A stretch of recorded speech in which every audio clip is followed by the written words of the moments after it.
Войвов Суола, Медамси Йили Шокщини, Войвов Суола, Медамси Дора Мунны, Шом Берас, Танамиолом Вылом, и не Телыш, а Кузнем.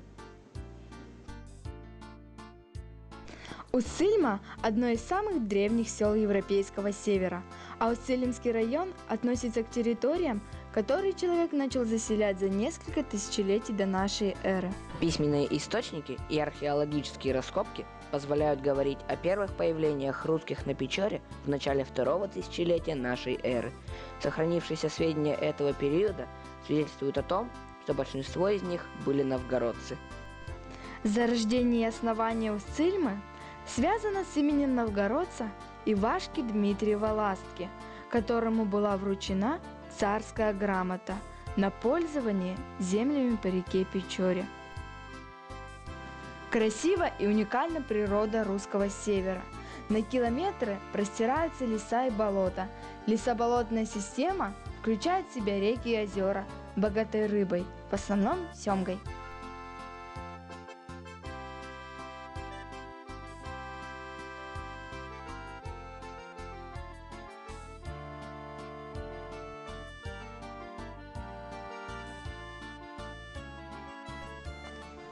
Разнообразен и растительный мир. Из редких и охраняемых видов животных – орлан-белохвост, скопа, серый журавль, лебедь-кликун и малый лебедь.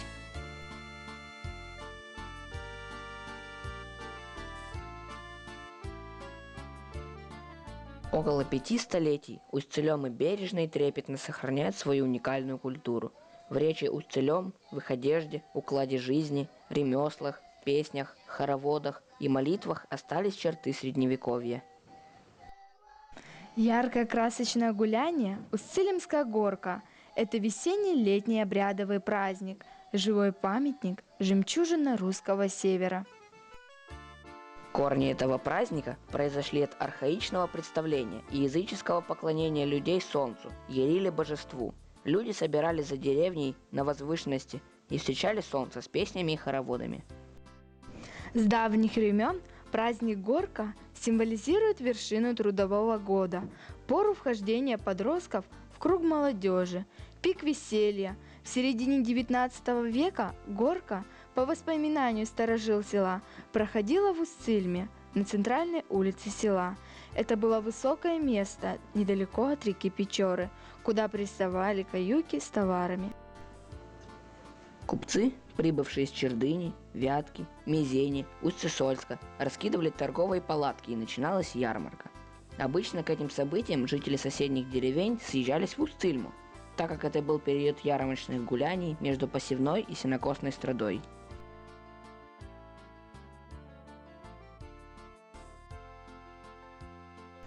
Празднику предшествует важный торжественный момент – снаряжение, одевание нарядов.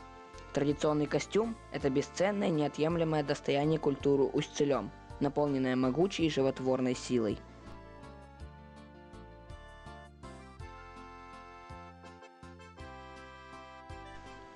Уссыльмский женский костюм состоит из рубахи и рукава, сшитых из репса, матерчатого сарафана, фартука, коротенькой из парчи. Обязательным атрибутом как женской, так и мужской одежды является пояс.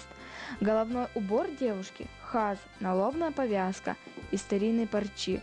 Головной убор невесты – побойник, сшитый из старинной парчи, вышитый золотой и серебряной нитью. Женский головной убор – плат, завершался наряд украшениями, металлическими запонками, достаточно крупной брошью, серебряными цепями с праздничным крестом, который заправляется под сарафан. Мужской костюм более простой. Он состоит из рубахи-косоворотки, простых штанов, узорных чулков и кожаных ступней.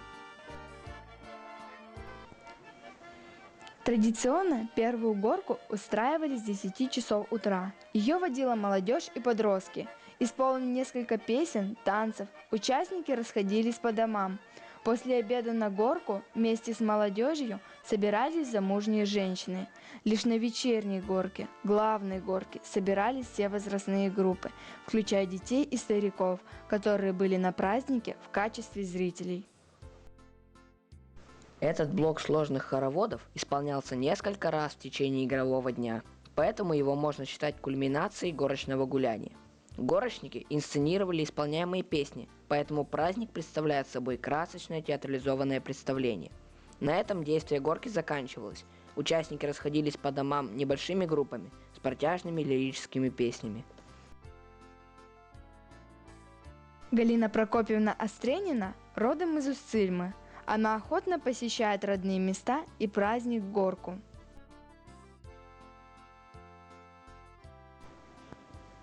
Сейчас Галина Прокопьевна расскажет нам о своей родине.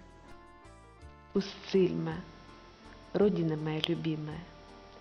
Я часто вспоминаю наши встречи, такие долгожданные и такие радостные. Вот одна из них. Помнишь, я с дочкой Аней плыву на пароме от местечка Плоткин Нос. 6 часов плывем. Август, дождик, пасмурно, прохладно. Но какая же красотища вокруг. Сочно-зеленые богатые леса, желтые берега и матушка-река Печора. И во всем этом сила, силища, во всем живая сила. Быстро донесла нас Печора река, а сама побежала дальше к морю. В этом месте река Цильма впадает в Печору, поэтому и село мое, рожденное здесь, назвали Устильмой. Мы подплываем к берегу. Я снимаю обувь и ступаю на камушки, теплые и мягкие, удивительно мягкие. Затем на песок, такой ласковый и шаловливый, и на землю, живую, теплую, родную.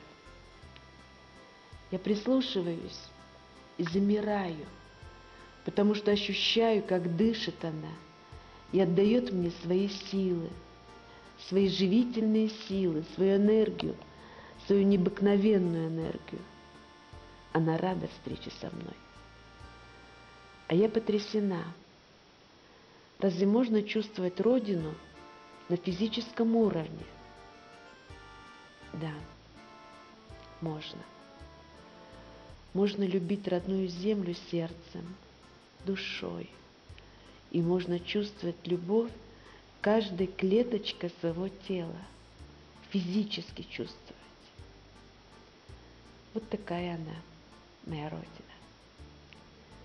Я иду дальше. И нет усталости, и нет голода. И перестал дождик, и солнце откуда-то появилось. И, кажется, окошки домов улыбаются мне. И вот дом, где жили мои бабушка с дедом, отец, его братья, сестры. Их давно уже нет, но я вижу их.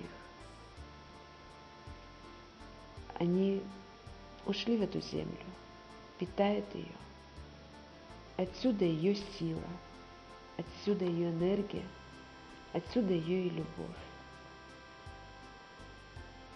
Сейчас моя Устильма самая красивая, самая удивительная, самая необыкновенная, великая труженица, певунья, рукоделица, гордая и отважная моя любимая земля.